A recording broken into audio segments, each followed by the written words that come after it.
Men, here's how to get into a girl's head and have them completely obsessed with you. Now to do that, you've got to get her to remember you just like Python remembers variables. Here, check this out. In Python, we've got this ID function, and it gives us the memory address location of any variable in Python. Now when I run this, you'll see that both A and B are actually equal to the same location, and that's because they're a reference to the same value, Python. However, watch what happens if we make a change to A. Notice now that I changed A to be equal to coding, and when I run this, A actually has a new memory address location, but B's hasn't changed. That's because we're using an immutable value, and when we do a new assignment, we actually get assigned a new memory address location.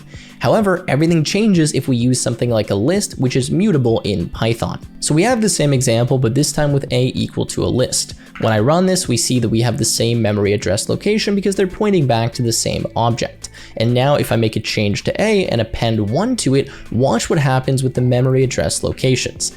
Actually, they're the exact same. The reason for that is when I do something like append to a list, I'm actually modifying the list because it's mutable, I'm not creating a new one. So there's no change in the memory address location, and this change that I made to A is actually going to affect B as well because they're pointing to the same location or the same object. That's mutable and immutable in Python and what you need to know if you want to have a girl obsess over you.